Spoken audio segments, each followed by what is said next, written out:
Welcome to the Nitpicking Nerds. Today, we're talking about Commander Etiquette. These are 10 crucial tips that every single person who plays Commander can use to have more fun.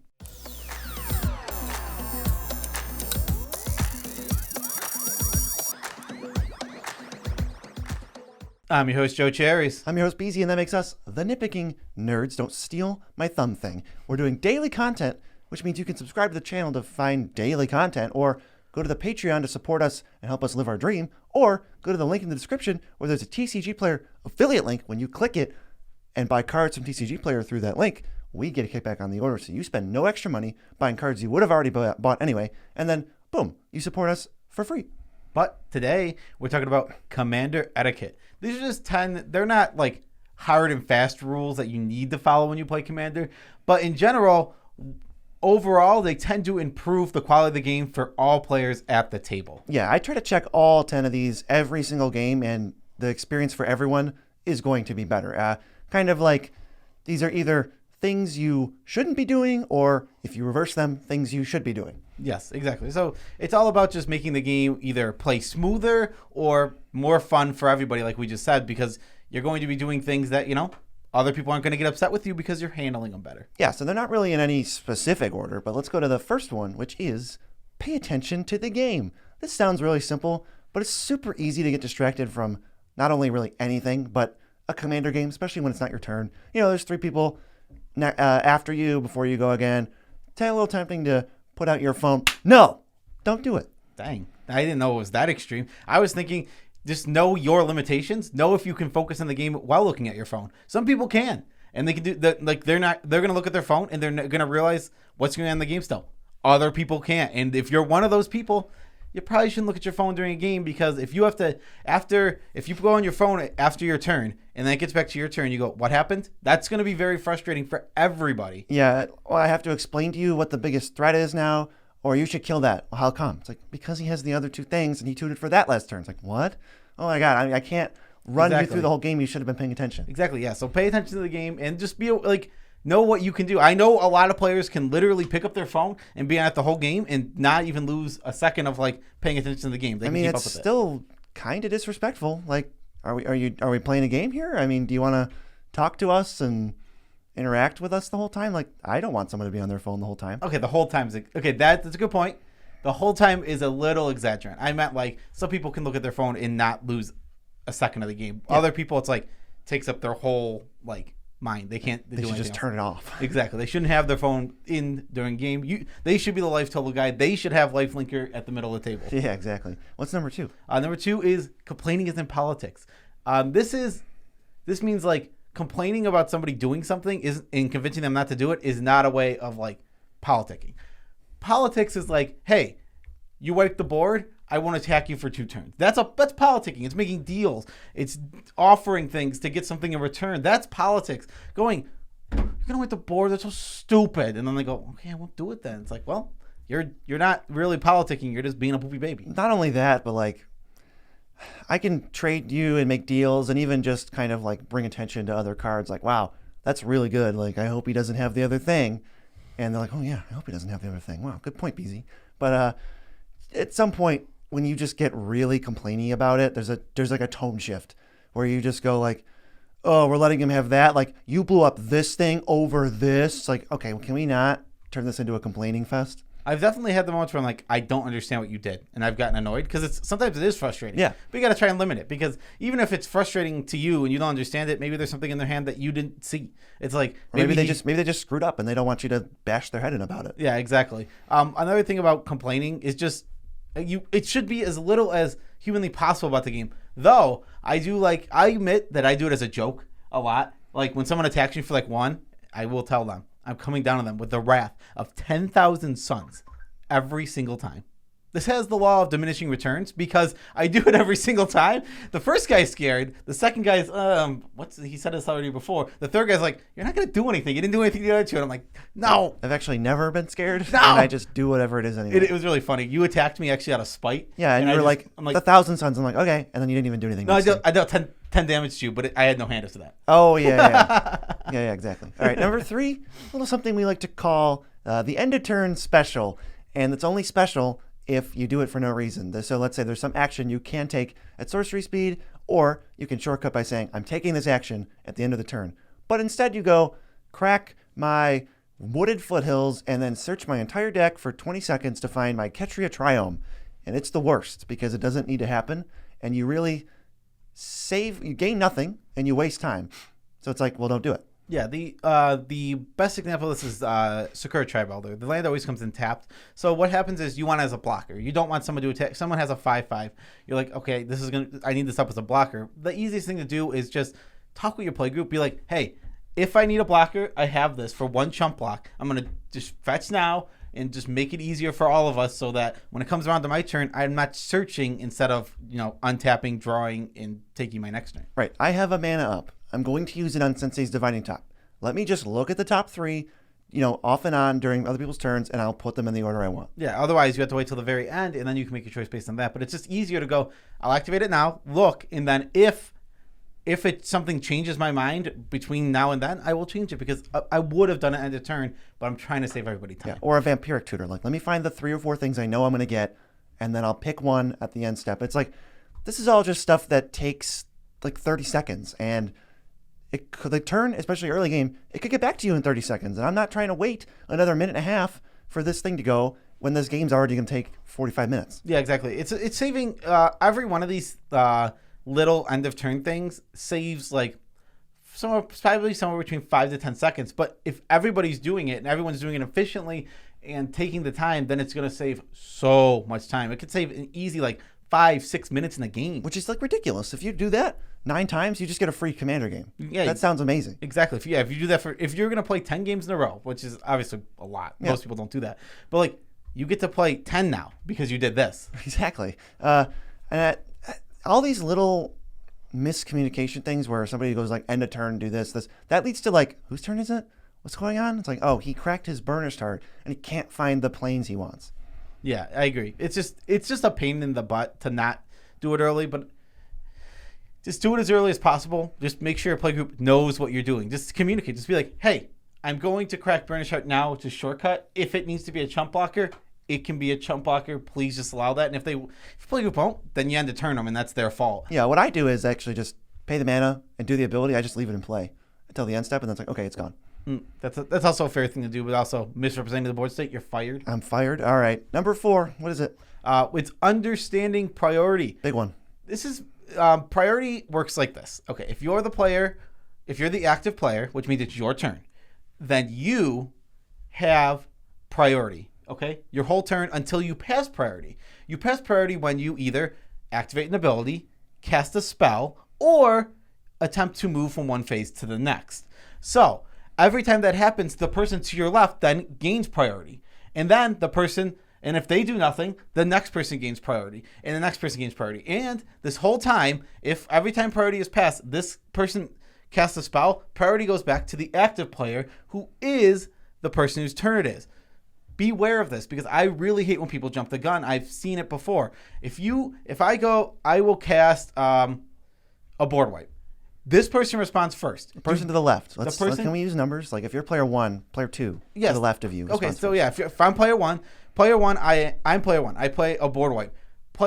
I look at player 1's board. He's got a Selfless Spear. He's gonna sack it 100%. You mean player 2? Player 2, shut up. Player to my left, player 2 is going to sack his Selfless Spirit. I can see that. There's no way he's not. I'm doing this so he does that.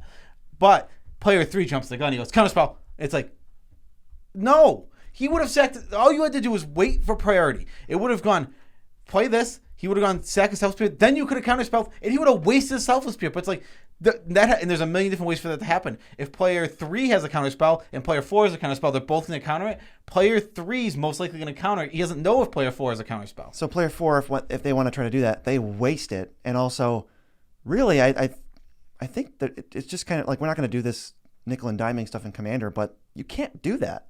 You have to give priority to player 3. You literally just have no priority. You can't cast a spell. Well, yeah. What's really annoying is that, they're breaking the rules. So what ends up happening is they go, I'll counter it. And it's no, you don't have priority. Okay, pass to BZ. BZ goes, I'm not going to track myself a spirit pass. Right. It's really annoying.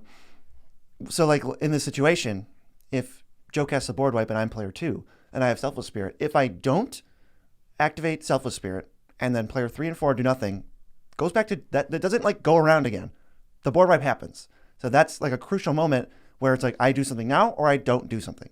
Yeah. And now if I don't do anything and then someone else does something, I can then respond to that. But yeah, exactly.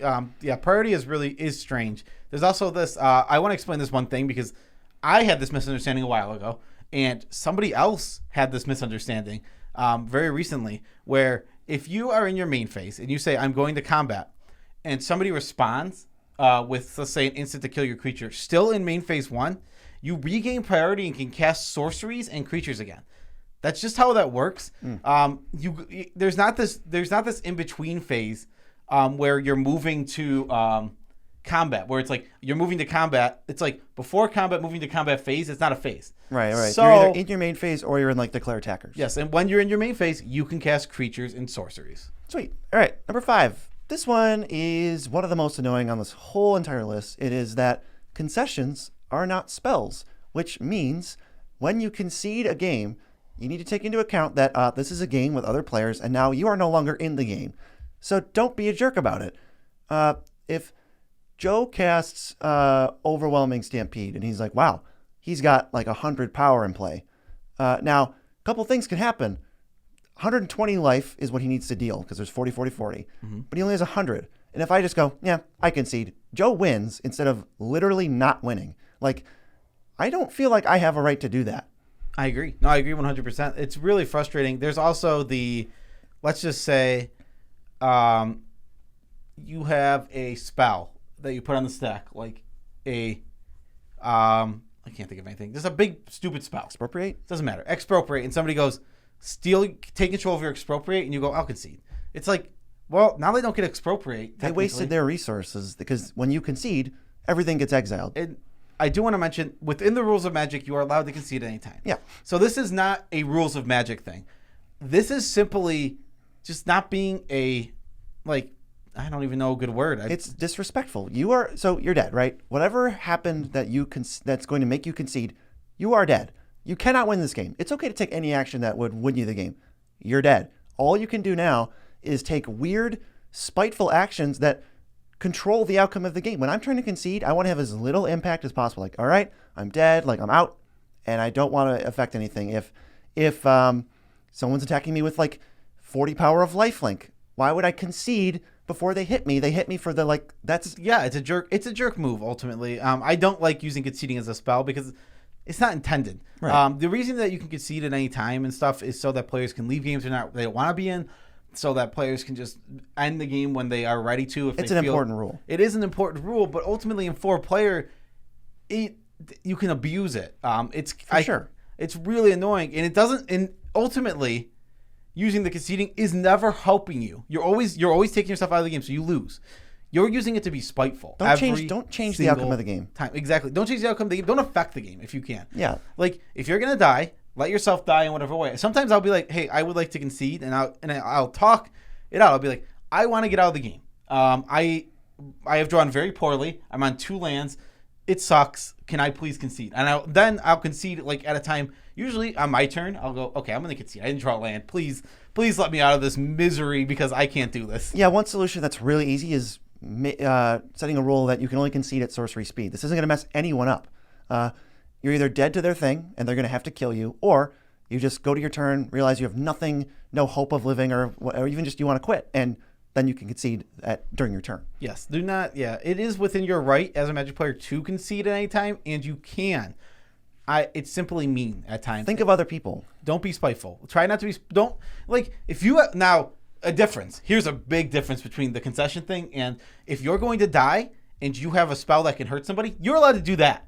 And I have no problem with you doing that. It's like, all right, you want to kill me? I will just sword your biggest guy and I'll be dead. It's right. There's actual things happening there where you're not dead when you cast it, so you're still allowed to do it. Like, you're in the game, you can cast spells, and they have future impact potentially on games after that. But concession, it isn't an action. It's not a spell. Who wants to how'd the game end? Well, I went to kill BZ, but he used the fact that he can concede at any time to remove all his permanents from the game, and I had a few of them, so I couldn't win. It's like, oh, or some lifelink thing was going to attack him, but I didn't gain the life. Yeah, it's silly. I agree 100%. Conceding, you should not use conceding as a spell. I think it is a spiteful and mean thing to do, and you should not do it. But using a spell to be spiteful, that's funny. That's different. It's really. I do it every time. I'm literally like, you're gonna kill me? All right. I have a pinger. Ping you for 1. I'm dead. Right. Yeah. That's absolutely like he pinged me. It's a game action he can take. Conceding is a game action because you just leave. It is not. Just don't. I mean, if you're like. Talk to us in the comments if you still think it's okay, because it's just not. Yeah. Number 6, the random attack. The don't come after me, guys. I just have this tutu, and I'm going to, whoa, I'll attack you. It's like, can we not? Yeah, don't roll dice. You should make choices based on what you think is the best choice, or what I do is the funniest choice. That's also fine because you're making a choice. As long as you're making the decision of your own free will and not just going, I roll the dice. You guys can't be mad at me. I roll the dice. It doesn't even work. 90% of the time, they're like, you attack me for 2. It's in my memory bank. I'm recording this as you attacked me for 2 because they did. Don't try to shift the blame to something that isn't real. And also, it is a big waste of time. If you have 4 creatures and you're going to try to randomly assign them, I don't like you. Yeah, I also don't like random attacks. I prefer you just make a decision, make an enemy, do whatever you got to do when you're playing the game. Exactly, that's what I do. I mean, like I said, I attack in the beginning of the game. I do tend to attack what's funniest, and sometimes I'm spiteful because I think it's funny. That doesn't matter. That's a decision. I can get behind any decision that has like any explanation behind it. But this is like, are you telling me that if we expanded this, if everyone for the entire game rolled dice to attack randomly, nobody would make enemies? That's not how that works. It's not fun. It's also just removes part of the game, the politicky part where it's like, hey, I wanted to play the game and you're making that decision for a reason. Okay? Well, no, it's a failed attempt to remove. I don't even think it works.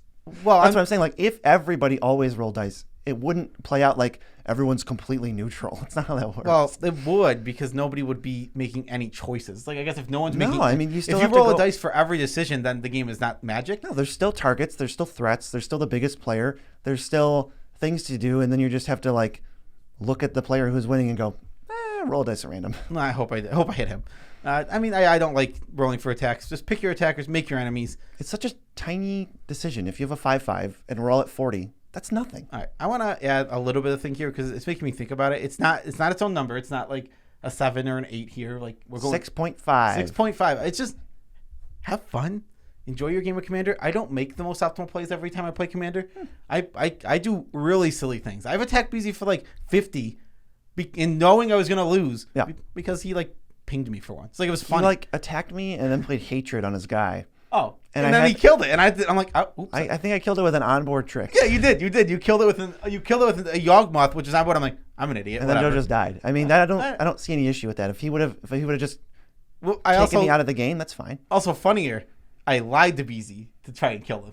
I said, can I attack you for the monarchy? You said, sure. Oh, and yeah. I'm like, I'll go for hatred. And you're like, kill it. I'm like, darn. I was like, okay, well, punishment's a crime. You're done. Have fun. Move on to the next one. Number 7. It is understand your deck. Oh my God. This is a huge one. It seems simple. I literally got in an argument on my server with somebody because they didn't understand their own combos. And ultimately where they were disrespectful enough that I ended up banning them from my server. But like that's not neither here nor there. They didn't understand their combo. They didn't know how their cards worked. And that was more frustrating than anything. I explained it, somebody else explained it, and then in the end, he still thought he was right when he wasn't. Yes. Well, that's even a little bit separate from if you, like there's multiple layers to this. If you don't know how your deck works, you are just going to be, depending on the deck, wasting time and kind of just stringing other people along for when you're kind of bumbling through things. You got to play test. You got to at least look through your deck. I mean, you built it, so we can try to just get a handle of how it works.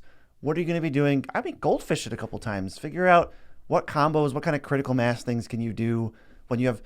This is when we always say critical mass combos. You got to know those. You can't just. I would much rather know them than go, wow, guys, this and what? Okay, let me play this, and then like accidentally stumble into lethal over the course of 5 minutes. Where I've done that before, but then what I do is I internalize it, and I haven't missed a combo in years, like forever. I was just laughing because it happened once. I definitely watched you stumble exactly into combos. Once. No, it happened. It happens with your catcher deck more like half the times when you do the things, it's always some janky one that you just found. Right. There's a couple, but you got to just understand what they are because he does it quickly. People waiting around. I'm very good at making long turns take less time. Sometimes he has the long turns because he does his catcher deck can goldfish for years. the white deck, the mono white goldfish deck. Yeah, I minimize your goldfishing. Oh, look, it's number 8. Yeah, minimize your goldfishing. Avoid long turns if you can, and this comes down to understanding your deck a lot because ultimately, if you understand what your deck's doing, you can even explain it to the other players. Be like, okay, what I have here is not is like a 99% win. You guys can make me play it out, and I will, but it will take 10 minutes and it will take time. But ultimately, I'm probably going to win by the end unless I brick like 17 missed spells in a row or something. That's a good way to go. That's kind of where you have some kind of, I have Ashnod's Altar and Skull Clamp, and I'm just going to make tokens and draw a card. And if I don't draw away to creatures in the top 30 cards, I lose. But it's like I'm not going to draw that. That's a good way to get ahead of the turn where you're like, here's what I'm going to do. Do you think this is something you can stop? That's a fair question to ask. If you are taking like a storm turn, there's like, let's say every spell takes you 2 seconds to cast. Mm-hmm. You can do a little bit better. Your turn might take a long time. I tend to get to the point where I'm like, all right, I'll cast this, and I can just resolve these things. People trust me. You kind of can ask at a point, are you guys going to respond at all? And some people may say yes or no, and then you can go from there. Yeah, but exactly. It's not hard to make a turn where you cast 11 spells, only take like 2 minutes. Yeah, sometimes I make them play it out. Certain players where it's like, okay, I'm going to make you play this out because I have responses. I might have a way to stop you. It's not just playing it out to win. It's just if you have a turn, it's going to cast 11 spells. You can do it in 2 minutes. Yeah, it's all about understanding your deck. I mean, it really is because ultimately, if you know what each card's going to be doing and why you're playing it and what you're doing with it, then it's going to go faster. You're understanding what your goal is with the turn. That understanding what you're doing. It's like if you're just casting spells in an attempt to like put together some weird win and you don't know where it's going, then nobody knows where it's going and it's going to take forever to get there. Oh, here's one that will help cut down turns that seem like they're goldfish turns, but they're literally not even goldfish turns. If you're going to shuffle your deck multiple times in a turn without drawing a card, don't do it. Just don't shuffle 85 times for no reason. If you cultivate and you're like, okay, and then the next thing I'm going to have to do is search for an instant or sorcery. Don't shuffle your deck after the cultivate. Just put it down and then pick it up again. Then you could save. I've seen people miss like 6 shuffles this way. Yes, I have actually. This is just a note. Something I've done to save time. I've cut a lot of searching out of my decks, just to make my decks one less consistent, so they're less powerful. But also, 2, it saves so much time. And I still play on color fetches, but the only deck that plays off color fetches is my landfall deck. It's the only one. And other than that, there's only 4 in the off because every other color is on. It's 4 colors. It's 4 colors. Oh yeah, there's only 4 off color. You're right. That's true. I didn't even think about that, but it's playing it's playing all 10. Yeah. I mean, why not? Okay. Number 9. These next 2 are probably the most important because they're going to lead to the most fun or the least fun games if you don't follow these. So the first one, or number 9, not the first one of anything. It's number 9. The first number 9. The first number 9 is pregame power level discussion. This is hard. It's not easy to come to an understanding of power level before you do, because ultimately, no matter what guide you use, guides are subjective and can be interpreted in different ways. So even if you're using the Nitpicking Nerds power rank scale, which we suggest using on our server, and most people do, some people are going to be like, my deck's a 7, and then the other guy's going to be like, yeah, my deck's a 7 too, and one is like realistically a 9 and one's a 6. Like one has a precon, the other one is going infinite. Exactly. It's like it's tough because no matter what scale you use, this is going to happen. There is no universal perfect scale that everybody understands perfectly that'll work. So you just have to figure out. There's questions you can ask. It's hard though. This was a video a little bit ago from, I can't remember who did it, but there was a video I actually watched where they like, don't use power level, do this. You ask these questions instead. It was a professor. Oh, it was the professor. Okay. So use these instead. It's the same thing. It's the same thing. Those questions can be interpreted differently. It's like, what is your goal in the game when stuff like that? It's like, that's fine. And like, that's also a way to discuss power level. It's all the same thing. Just make sure before the game, especially if you're playing with random people, you understand what you guys are going in and what's going to be happening. Yeah, I haven't really ever had problems with this. I feel like the questions I'm asking are getting good results. Like, how fast are we going, guys? What kind of power level are we looking at here? Are we talking about, like, we going infinite, or are we trying to just win with attacking? What kind of, like, is this a mana crypt type pod? And those questions usually make things pretty easy. I've never really had trouble with this. Yeah, exactly. And another thing about power level is, first thing, well, there's a thing about stacks. Stacks is a hated thing. Don't just bring stacks without bringing it up. That's really annoying. Another deck you don't want to bring without, and this goes, I think these are in the exact same category as stacks. Do not bring group hug without bringing it up either. I think it literally fits in the same thing. It's like group hug changes the dynamic of a whole game of Commander, which is fine. I need to know. As long as I know it's coming and we all agree that we're willing to play against group hug, it's fine. I think stacks and group hug both change the dynamic of the game, which is fine. Group hug and group slug. Yeah, there's nothing inherently wrong with playing either of these. But those are the two archetypes that you should definitely bring up, because people, I mean, you play Commander for fun, and those two can change the fun a lot. Yeah, if you tell me you're going to play stacks deck, I'm going to change which deck I'm playing. And if you tell me you're playing a group hug deck, I'm going to change which deck I'm playing. If I come in with a random deck that I've predetermined, it's probably going to change when you say either of those things. Like, okay, well, this deck is just going to get run over. This is a low power deck. I can't beat a stacks piece, or I can't, the problem with group hug is, maybe we'll do a whole video on this, but the group hugs kind of just speed up the game such that the person with the best deck wins. Yeah, faster. This literally just happened to me recently. I wasn't playing against group hug decks, but they were playing Rites of Flourishing in their deck. So everyone was drawing there was 2 decks for Rites of Flourishing. Everyone was drawing 3 cards a turn and playing 2 extra lands. You just run away with it. I mean, I just ran away with the game. Ultimately, they weren't playing a lot of interaction, so my deck was interacting with Ineaz, and it's just like no one was removing Ineaz. If Ineaz goes unanswered for a whole game, and then like one of my friends said, oh, we couldn't answer it because you would have just played again. Well, the reason is Rites of Flourishing.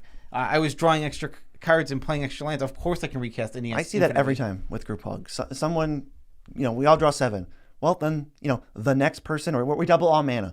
Well, the next person or the person after who has a better deck is going to destroy everyone. It's just over. Their deck is just trying to, they're trying to win however they want to win. But when you just give them all these resources, they're just going to do it. And the person who does that the best can take over games. Yeah, exactly. Number 10.